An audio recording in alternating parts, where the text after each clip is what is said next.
Bonjour et bienvenue sur Unity Pixel Art. Je suis Johan, pixel artiste, et aujourd'hui je vous propose de réaliser la suite de la vidéo précédente en créant l'intérieur du puits. On se retrouve après l'intro.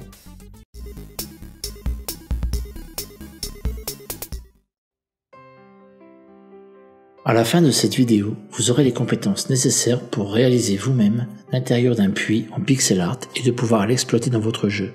Nous allons débuter ce tutoriel en réalisant le mur de pierre. Ce dernier devra pouvoir être vu de plusieurs côtés. Je place 4 points qui serviront à marquer l'emplacement des briques supérieures. Ensuite, je réalise le contour de manière aléatoire et non ordonnée, en rejoignant les points. À l'aide d'une couleur de base, je viens positionner le dessus de chaque pierre, puis je segmente la hauteur du mur pour obtenir quelque chose d'assez dynamique. Pour finir, je colorise avec une couleur rudimentaire et je remplis la zone restée libre du dessus en noir. À ce stade, j'élabore les premiers ombrages de cette texture en respectant une certaine cohérence, puis lorsque je suis assez satisfait, je peux venir placer des zones de lumière sur les bords du supérieur du mur.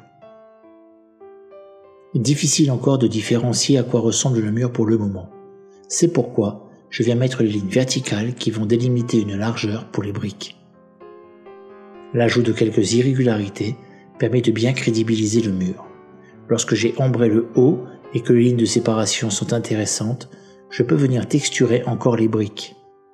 Pour ce faire, je prends une couleur claire visant à mettre en volume. Je place quelques petits points d'une autre tonalité de ci, de là, puis je renforce encore un peu grâce à de l'ombrage supplémentaire.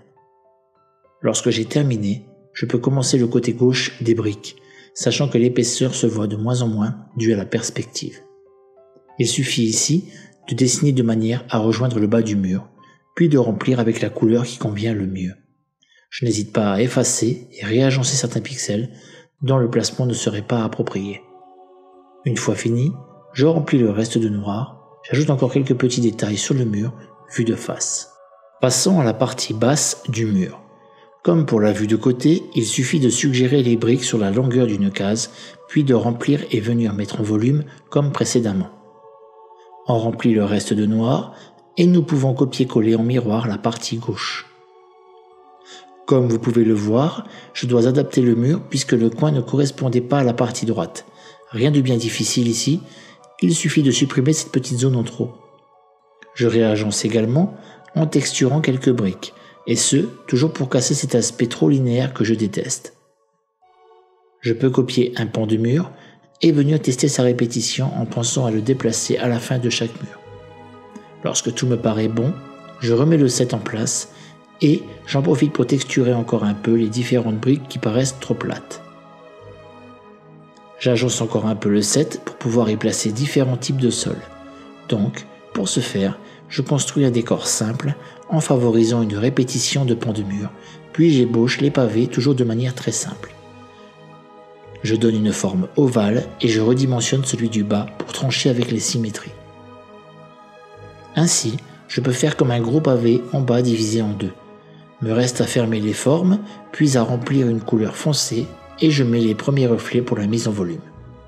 Quelques petites imperfections supplémentaires pour ajouter encore du détail, puis je duplique sur plusieurs cases pour voir sa répétition. Ici, on se rend compte que certains détails ne sont pas bons. Notons déjà une bordure noire épaisse et pas agréable à l'œil. Puis les trous restés vides aux intersections de chaque tiles. Pour corriger cela, on vient remplir les coins de la couleur du sol, puis je redivise cette longue partie supérieure. Lorsque je duplique à nouveau, c'est un peu mieux, mais il reste à régler ce problème de ligne épaisse. La méthode est très simple. Suffit de remplacer le noir par une couleur foncée proche des autres tonalités. Lorsque nous testons, le résultat est bon. Pour varier un peu l'aspect du sol, je vais faire un nouveau tile avec quelques taches pour diversifier l'ensemble et rendre plus vivant. Je répète l'opération 2 fois encore et pour la dernière, je mets des fissures aléatoirement. Il est temps maintenant de mettre un peu de verdure sur le sol. Nous allons créer quelques brins d'herbe qui sortiront des fissures. Sur un nouveau calque, je place avec une couleur de base les positions des petits brins d'herbe.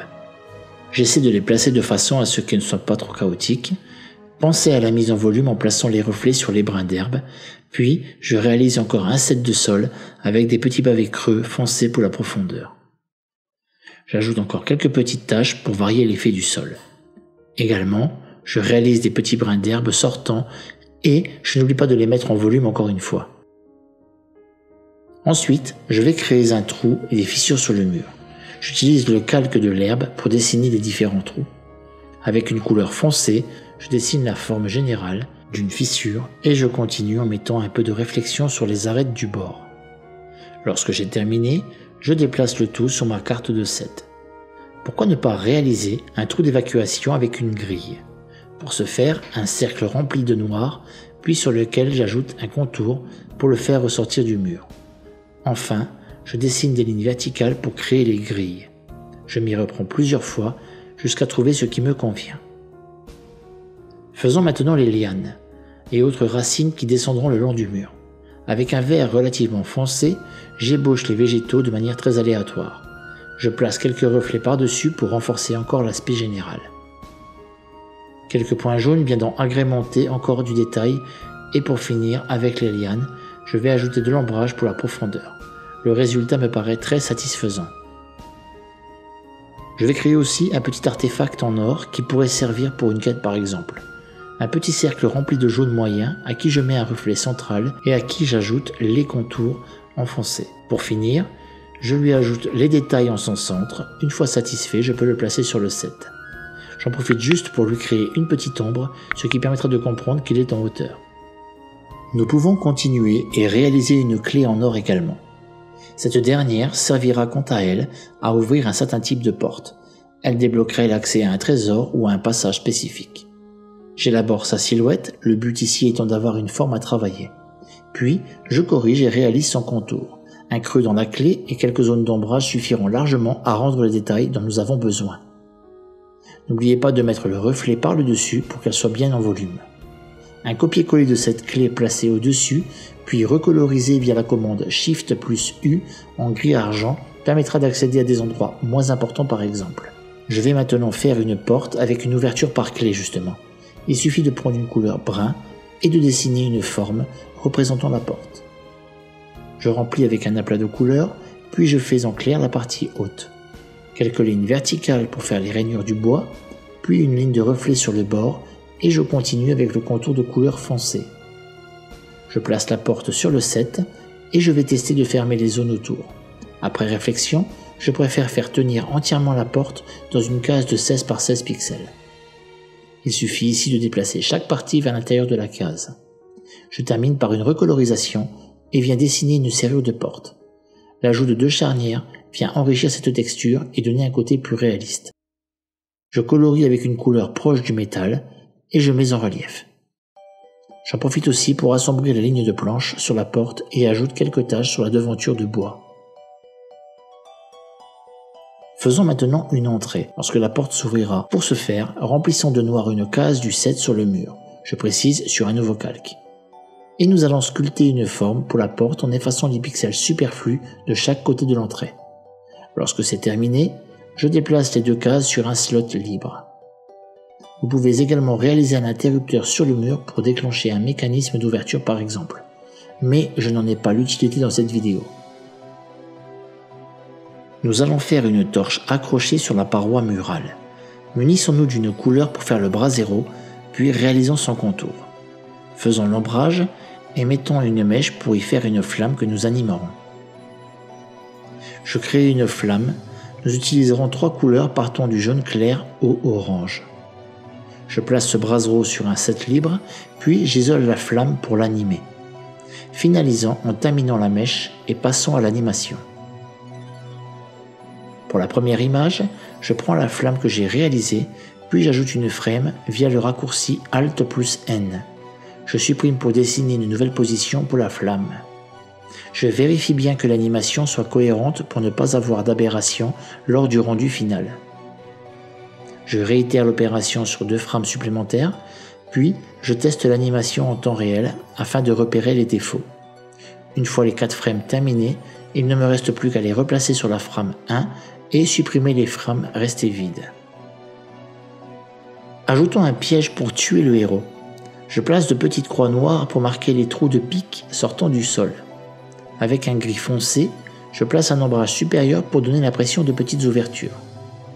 Ensuite, je copie et je colle sur une case adjacente et je vais faire le même set avec les pics sortis cette fois-ci. Il suffit de les ériger du sol et de leur donner un peu de volume grâce à une couleur plus claire. Variez les hauteurs pour diversifier les différents pics et nous allons faire un trou sur un set de sol. Il suffit de placer un cercle noir qui représentera le vide, à qui j'ajoute un rebord intérieur pour l'épaisseur. Ensuite, je mets une dorure autour de cette serrure, puis un peu de réflexion sur le dessus du trou, et après coup, j'efface le centre qui me dérangeait quelque peu. Allez, réalisant une ou deux pierres, je crée une forme générale que j'ambre par le dessous et j'ajoute un peu de lumière par le dessus. On réalise simplement quelques morceaux de pierre qui se seraient fissurés puis auraient tombé avec le temps.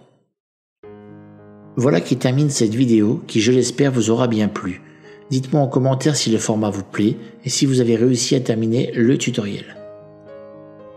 Merci d'avoir regardé cette vidéo, laissez-moi un pouce bleu si elle vous a aidé, abonnez-vous pour en voir d'autres, à bientôt, ciao ciao.